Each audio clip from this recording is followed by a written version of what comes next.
My wife and I are both 49 years old, and we reside in South America. Recently, I've been searching online for a platform to express my frustration, particularly among people who have gone through similar experiences to mine. The reason for this is that I've just discovered that my wife, whom I've been married to for 28 years, was having an affair with a 24-year-old. I can't help but wonder how common this situation is because, had it not been for my neighbor confiding in me, I might never have known, and her affair might have continued unnoticed. We have a 19-year-old son and a 21-year-old daughter, both of whom are in college and living away from home. Our residence is situated in an affluent area. While I wouldn't describe myself as wealthy, I do come from a background of financial comfort. I hold down a modest job, and the same goes for my wife. She works as a manager at a textile company, overseeing a team, most of whom are in their 20s. Everything changed dramatically for me 2 weeks ago. It was a Friday, and I had just pulled into my driveway after work when my next-door neighbor approached me. He invited me to his house to watch a soccer game the following day, explaining that he had something important to discuss with me. I found this quite unusual since we weren't particularly close friends. We had hung out a couple of times during neighborhood events, exchanged greetings, and engaged in small talk when our paths crossed. He's around my age, but his kids are much younger than mine. He's one of those peculiar guys who jog around every morning as if they're training for a marathon. My wife and I used to tease him because he seemed to have an outfit for every occasion. One day he'd be running in matching attire, and the next day he'd be all decked out in his cyclist gear, pedaling away as if he were preparing for the Tour de France. I was a bit apprehensive because I wasn't sure what he had in mind. I assumed he might be trying to sell me something since I knew he worked in sales, or perhaps he had some investment he wanted to discuss with me. So the following day, a Saturday when I usually had little to do in the evenings except exercise when I felt motivated, I decided to take him up on his offer. He welcomed me into his home, and we settled down to watch a European Premier League game, which wasn't something I typically followed. I took a seat on his couch, and he had a beer ready for me. It was just the two of us since his wife and kids were not at home. After a few minutes into the game, he shifted the conversation and mentioned that he wanted to share something with me that might upset me, but he believed, as a man, he had a responsibility to inform me. I was thinking, here comes the sales pitch. But then he showed me a series of startling photos on his phone.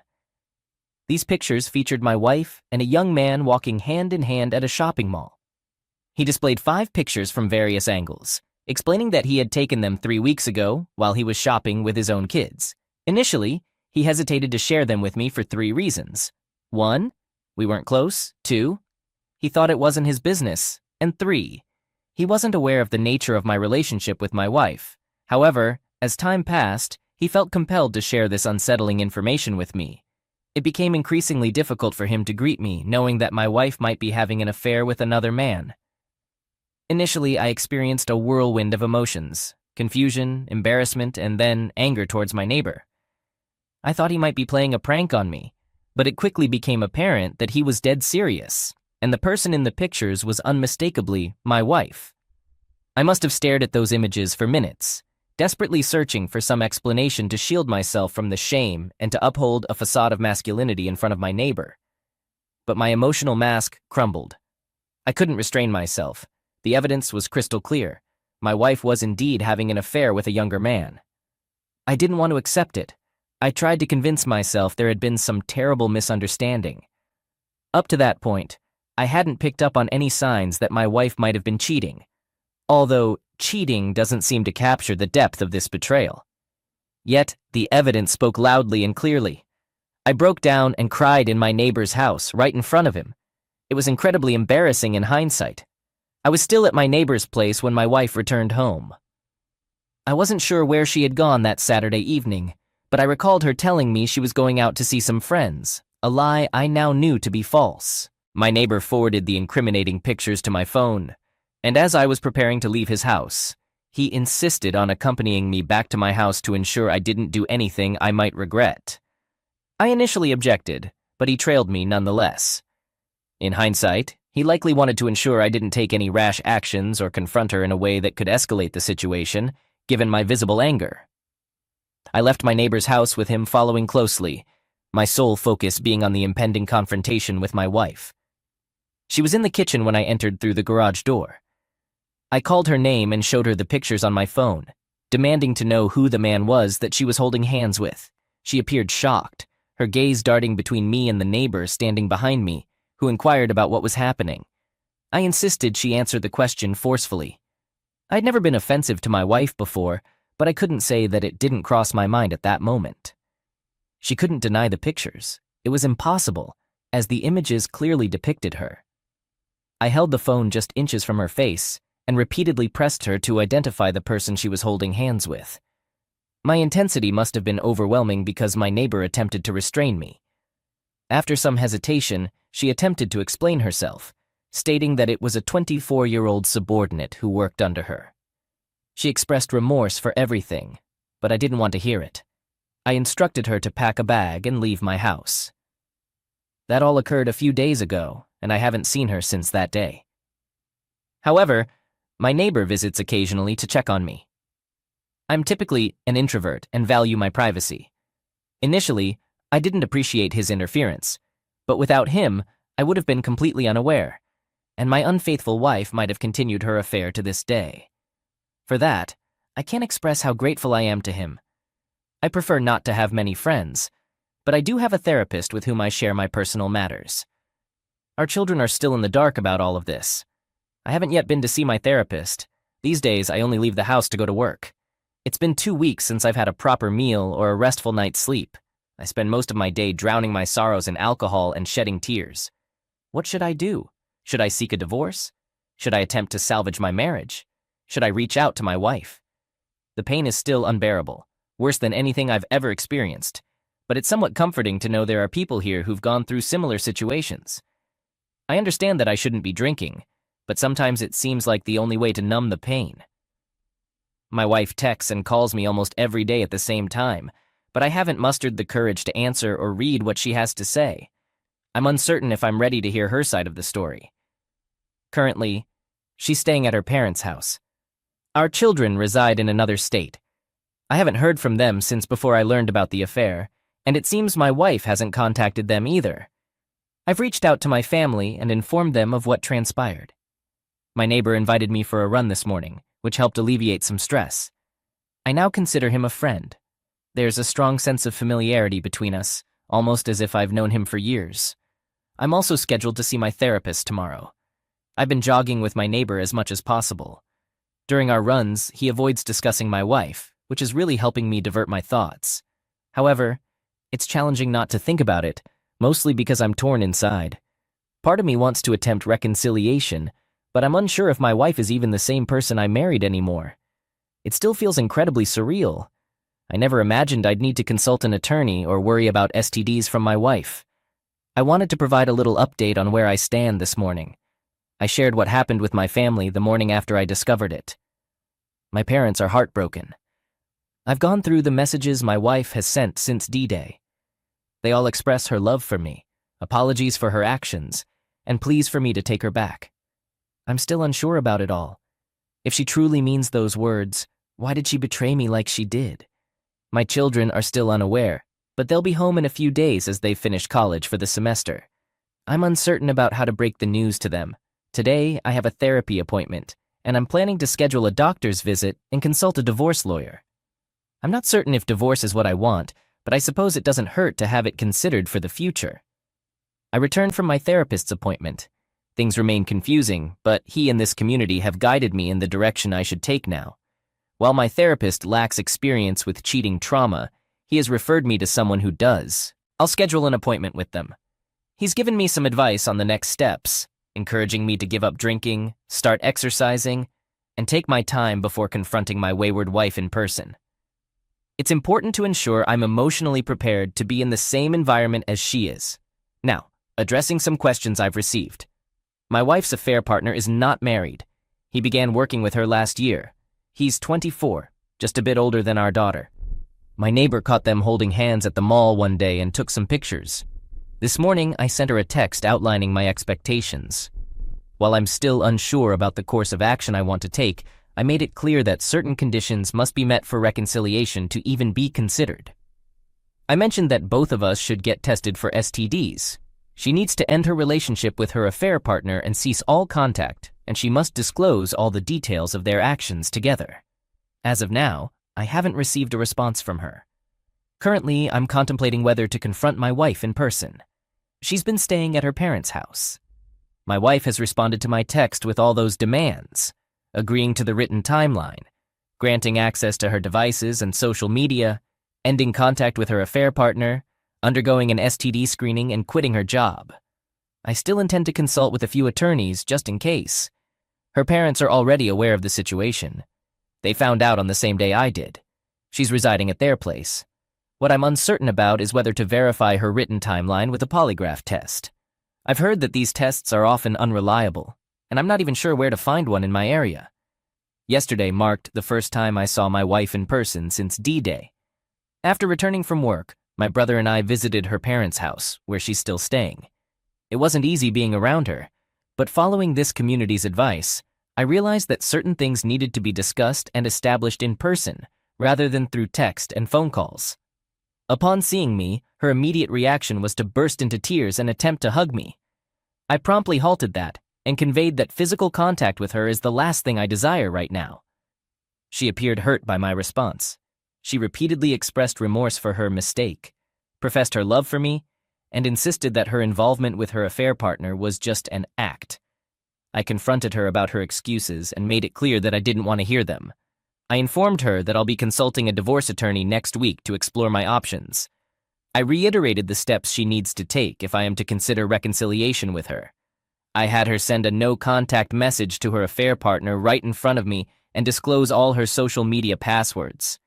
She also handed her phone over to me, allowing me to take screenshots of all the texts she exchanged with her affair partner and to check for deleted messages. Being around her was incredibly difficult. Every time she spoke, I felt an urge to yell at her. Now, regarding my own healing process, I've given up drinking and started exercising. My neighbor and I go running in the morning. I've been reading as much as I can get my hands on. While food is still unappealing, I've started eating more than I did last week. She has already resigned from her job, showing me her resignation letter. I even called her workplace to verify her claim. However, she'll still need to work there for another month. Update. My wayward wife came by and handed me her written timeline of events from the day she met her affair partner. I haven't had the time to thoroughly read it. I've just skimmed through it briefly. Honestly, I need to muster the courage to read what she has written. Just reading the first few pages filled my mind with disturbing images of them together. I found a place nearby where we can arrange the polygraph test. I plan to set a date for both of us to go and confront her with the timeline. If she passes the test, I'm considering allowing her to return to the house, but not to sleep in the same room as me. I'd still like to give it a few months to assess what I want to do and observe her actions that might influence my thoughts on reconciliation. I've gone through her phone messages and social media, which was also quite challenging and made me feel physically sick. I noticed that she sent a no-contact message to her affair partner on D-Day in addition to the one I had her send yesterday, so yesterday's message was a reinforcement. I also used a few programs to check for deleted messages, but I didn't find any. However, since I'm not tech-savvy, I plan to ask her during the polygraph test if she deleted any. My wayward wife and I got tested for STDs, and the results came back negative. Right now, I feel like an emotional roller coaster, bouncing from one emotion to the next. One minute I'm a sobbing mess, the next I'm shaking with anger, and then I'm trying to go about my day as if nothing happened. If I don't have anything to occupy my mind, it gets flooded with disturbing images of them being together. An empty mind is the devil's workshop. A month ago, I would have confidently stated that my wife could never deceive me. However, in light of recent events, I've come to realize that cheaters do indeed lie. I used to unquestionably trust everything she said, but now I'm not as certain. I've been going through the timeline, and it's been emotionally challenging. I asked her to be completely open about everything. Her emotions, their flirting, the first kiss, and the details of their encounters. She didn't hold back, and I've had to take frequent breaks. I've only reached the halfway point, and there's still so much to go through. My wife has explained to her affair partner why she's quitting, and it turns out he's lost his job. Today marks 3 weeks since D-Day. I've consulted with a few divorce attorneys to understand my options in case I decide on a divorce. In my country, if infidelity is the grounds for divorce, the cheating spouse forfeits the right to alimony, so that shouldn't be a significant concern. The way a couple's assets are divided depends on their marriage contract. My wife and I have a full separation of goods agreement, meaning everything we own is either mine or hers. If we do get divorced, the division of assets is straightforward. The house is registered in my name, so she wouldn't have a claim to it. There are various paths a divorce could take, and the timeline will depend on how my wayward wife responds. It could range from a week to 2 years. In addition to divorce, I have the option to sue my wayward wife and her affair partner for emotional distress. I'm still unsure about which path to choose, but at least I'm aware of my options now. Regarding everything else happening, my daughter is returning home today. She's still unaware of her mother's affair, but I've already texted her to let her know that her mother is staying at her grandparents' house. I mentioned that something has happened and that I'd like to discuss it with her in person. The past 2 days have been the most challenging since D-Day. Both my daughter and son now know about their mother's affair.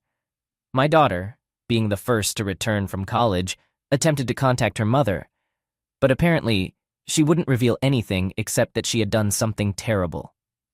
When my daughter arrived, I sat down with her and recounted everything I knew. I told her about her mother's affair with a subordinate who's young enough to be her son, and how our neighbor captured them on camera holding hands. She was just as shocked as I was on the day I found out. We embraced and cried together. She asked me what I wanted to do, and I admitted I didn't have a clear plan yet. I mentioned speaking with a divorce attorney, but emphasized that I'm still trying to figure out the next steps. My son returned home yesterday, and I think he took the news even harder than his sister did. I sat down with him and explained everything just as I did with his sister. He erupted in anger, shouting and using derogatory terms to describe his mother. That hurt more than I expected. I don't want my children to lose their mother, despite what she's done. I told him he had every right to be angry with her, but that I didn't want him to refer to her in such a disrespectful way ever again. As of today, both of them are staying home with me and helping out around the house. My wife has attempted to reach them, but they've been ignoring her calls, and she hasn't pushed the matter further. Update. I deeply want my family to be whole again. The past month has unquestionably been the worst of my life, but I've discovered incredible support here. Every morning before work, I've been going out to jog in my neighborhood. I've also started eating full meals again and seeing my new therapist. Although I miss my old therapist and the connection we had, the new therapist has been tremendously helpful in navigating my emotions. My daughter went to visit her mother. Despite her anger, she has expressed her desire to maintain contact with her. My son appears to have been the most deeply affected.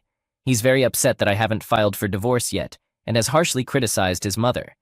He's even made some hurtful comments like wishing she would pass. I've told him not to use derogatory language even though she's done a terrible thing. She's still his mom. It's challenging to accept that this new behavior is a result of the shock from the discovery and not something that was already there. I never imagined my son would become this kind of person. My son is legally an adult now and I can't force him to do anything. However, I plan to encourage him to seek individual counseling alongside me and his sister. I'll also assert myself when I believe he's being disrespectful to me or his mother. Tomorrow, I'll visit her and have her read the timeline she's written in front of me. I also have a polygraph test scheduled for next Saturday. I'm still considering my options, and I believe these next 2 steps can help me make a decision. In her timeline, she describes how he gave her attention, and she found it exciting. I haven't had a proper discussion with my wife to understand exactly what was going through her mind beyond what she's written down. But if I take her at her word, her affair partner made her feel youthful, and having a forbidden affair aroused her. Seeing her wasn't the most challenging part. I've seen her a few times since D-Day. What was tough was sitting through her reading the timeline. There were moments when I cried, and others when I was filled with anger. I had to ask her to stop a few times because it was getting too overwhelming, and I needed a few minutes to process. She cried throughout the whole process, but I'm uncertain about the sincerity of those tears. She didn't object or try to skip anything. She read through the entire thing. Whenever I asked for more details, she provided them. It took us about 4 hours to get through it. By the end, I was emotionally drained, and it seemed like she was too. I told her that we would revisit these questions during the polygraph test. Again, she didn't object. It appears that she's being genuine, but I'm uncertain about whether to believe her or not. I'm still attending therapy and going running every morning. Sometimes it's challenging to keep disturbing images and dark thoughts at bay, but I'm in a much better place now than I was in the days following D-Day. I'm still undecided about what to do going forward. My wife has started seeing a therapist, and we have the polygraph test tomorrow, so maybe I'll be able to make my decision then. I've prepared a few questions that I want to ask her tomorrow, such as, have you been completely honest with me since I found out about your affair? Is the timeline you've written a comprehensive and truthful account of events? Have you had any other affairs during our marriage?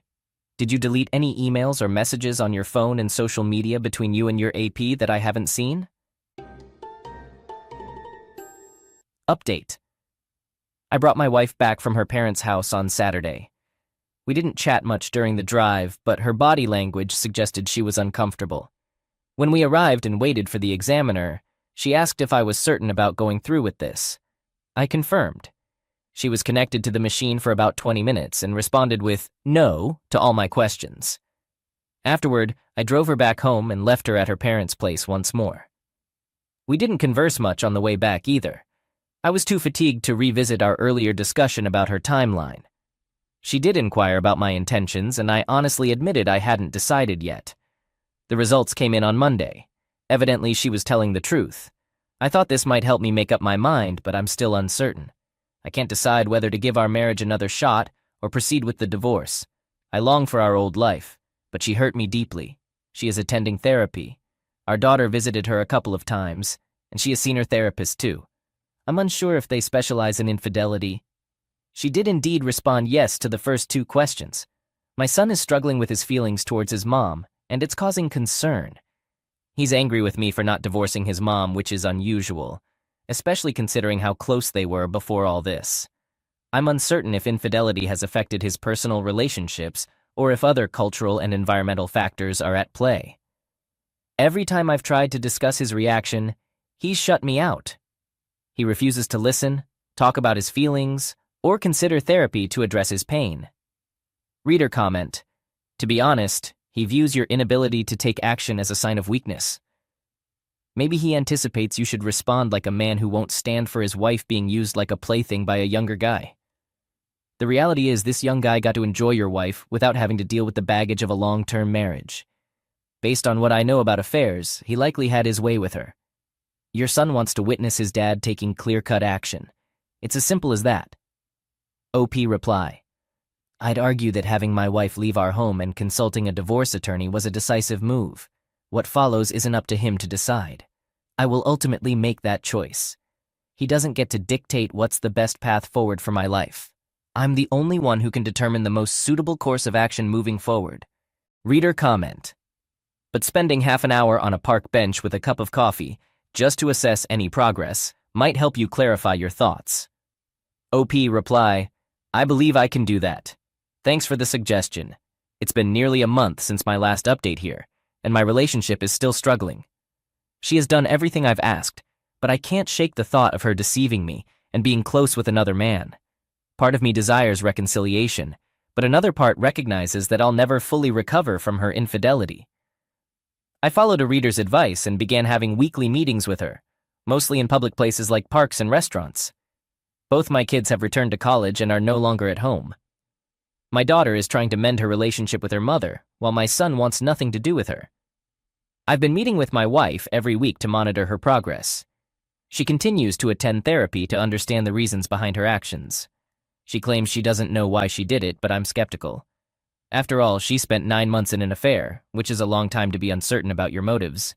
A somewhat positive surprise is that her therapist recommended she read Not Just Friends by Shirley Glass. We discussed the book, and she appears to be making progress, but time will tell. She did resign from her job, and her affair partner lost his job when she disclosed the reason for her departure. I've checked her phone and email a few times. Her affair partner is still blocked, and her recent messages to him were about maintaining no contact. Whenever we've met over the past month to discuss the situation and her actions, she's claimed to be genuinely remorseful. However, I can't help but wonder if she's only remorseful because she got caught. She mentioned attending individual counseling to understand why she allowed herself to engage in the affair. She also cut ties with former friends who were apparently enabling her behavior. a story in itself. She's offered me an open channel to vent or ask questions if I feel the need. During our conversations, there were moments when I became triggered and lashed out at her. Initially, I think she was surprised by my reactions, and she tried to backtrack on the statements that triggered me. But now, when it occurs, she simply listens and lets me express my feelings. We delved into why she had the affair and her emotions during it. She mentioned justifying it as a way to find the closeness she wasn't getting at home. Now she realizes it happened because she wasn't putting effort into our relationship. In the months leading up to her affair, she began to focus heavily on her job. The limited free time she had was mostly spent with friends, leaving little time for us to be together. She acknowledges that during that period, she became self-absorbed and wrongly perceived the decrease in closeness between us as my fault. She's apologized and accepts full responsibility for her choices. She also admitted that even if there were issues in our relationship, she should have communicated with me rather than seeking satisfaction outside of our marriage. I'm not entirely sure how to interpret all of this at the moment. I guess I just wanted to share it with others for now. Reader comment. Did she explain why she was willing to remain in a marriage lacking closeness, as most spouses wouldn't accept that? Or did she discuss how she managed to feel no guilt during the affair? Has she given any insight into why the vows we made when we got married seemed unimportant to her? OP reply. According to her, it didn't happen suddenly. Rather, it built up over several frustrating months. She claims to have been aware of her affair partner's attraction to her for quite some time. He had made flirtatious comments in the past, and due to mounting frustration, she eventually started responding to them. In the beginning, she justified it as just flirting and believed it wouldn't progress further. But when it did, she felt guilty. However, she rationalized it by saying she was finding fulfillment elsewhere. And I should have noticed something was wrong when our intimacy declined without her having to spell it out. During that period, she thought I was the source of her frustration, leading to bitterness. She now acknowledges how twisted her rationalizations were, recognizing her own selfishness and reluctance to voice her concerns earlier. She has repeatedly offered her support, telling me I can talk to her whenever I need. I've sat down with her multiple times to express my feelings about discovering the affair, the 2 months we spent apart, and my thoughts about any potential future with her. On each occasion, she patiently listened and apologized at the end. I'm not entirely sure if there's much more she could do that I'd be receptive to right now. Our weekly meetings only seem to confirm that I may never fully get past it. Nonetheless, we plan to continue to see if time can heal these wounds. My main issue is struggling to trust her, and it's challenging to fall asleep knowing that my wife, who slept next to me, deceived me for 9 months. I suppose I'm holding on because I'm nostalgic for how my family used to be, and I want to ensure I've given reconciliation a fair chance. Reader comment, that she prioritized her attraction to a younger man over her marriage vows. OP reply, it's interesting. Those were almost the exact words she used when explaining her thought process that led to cheating. I may not be doing a great job of conveying our conversations. I tend to be concise when discussing upsetting topics or ones with many details. Of course, I can only recount what she told me, and there's still the possibility that she might be lying. She acknowledges that her choice to cheat was entirely her own. What she described as a lack of a love connection was a situation she caused. She was spending a lot of time at work and hanging out with friends. The decrease in closeness, which she used to justify her affair, was a result of her not spending much time at home. She now recognizes it was foolish to blame me for the reduced closeness when she wasn't putting in time with me. These are her words, not mine. Reader comment. Did she genuinely say that while she was involved in the affair and rejecting your advances, she felt bitter toward you because you didn't notice the decline in closeness? OP reply. No, she didn't say that. She mentioned feeling bitter before the affair. Reader comment. I'm curious if she has ever talked to you about her perception of your emotions when you discovered her affair, or what it was like for you when she was away. Can she convey that she understands the pain she caused you? OP reply. She did attempt to start such a conversation. She began by sharing how it pained her to witness my reaction when she read the timeline, and she acknowledged that whatever suffering she endured while we were apart couldn't compare to the pain I must have felt. I ended that discussion before it could go further because I didn't want to discuss my emotions. Reader comment. She knew she could sleep with you whenever she wanted. You were initiating. Nothing was lacking. OP reply. Once again, it seems like I'm not explaining things adequately. She understands that nothing was lacking on my part. She used this as a justification for her affair at the time, but she knows that her decision to cheat was her own failing. Reader comment. She seems to be implying that her emotions, which are subjective and not easily proven, were the cause of her affair. I call nonsense. OP reply, I'm not entirely sure I grasp this statement. If not for her emotions, what other reason would there be for her to cheat? Update. It has been 3 months since the affair, and she is still residing with her parents. I continue to run with my neighbor in the mornings and maintain a healthy diet. Mentally and physically, I feel better than I did before D-Day. I've been delving into self-improvement books and other materials to help me make a final decision about my marriage. She recently secured a new job at a company not far from the house we used to share, which suggests she may be anticipating moving back in soon. Our weekly meetings have been going well for her, but not for me. We've been meeting at various locations like parks and restaurants. She's followed all my requests, though at times I worry I'm giving her false hope. I'm genuinely attempting to rebuild trust, but it's proven more challenging than I expected. Forgiving her has been a struggle, and I thought it would improve with time. Yesterday marked our final meeting, a decision I hadn't shared with her until that moment. Prior to the meeting, I realized I couldn't continue like this. I needed to free myself from the constant reminder that she might cheat again if I let her back in. She broke my trust and confidence, and no matter how many meetings we had, I couldn't overcome that feeling. It seemed like our relationship had reached its end. We chose a secluded park for our meeting because I knew she might cry, beg, and potentially cause a scene, and I wanted to avoid drawing attention. Emotionally, I'm drained and can't continue these meetings. After breaking the news, as expected, she started crying and pleading. I explained how difficult this decision had been, and despite her efforts to regain my trust, I would alternate between feeling fine on my own and then furious at her for deceiving me for 9 months. I emphasized that, for both our sakes, we needed to go separate ways. I would maintain a friendly relationship because she's the mother of my children, but I couldn't trust her or share my bed with her again. I suggested we focus on rebuilding her relationship with my son, but I wouldn't force him. Despite her actions, her infidelity is an issue between her and me. My wife continued to cry, expressing her determination to win me back, but she respected my decision. I reached out to my lawyer today to finalize the divorce petition so I can serve it to her.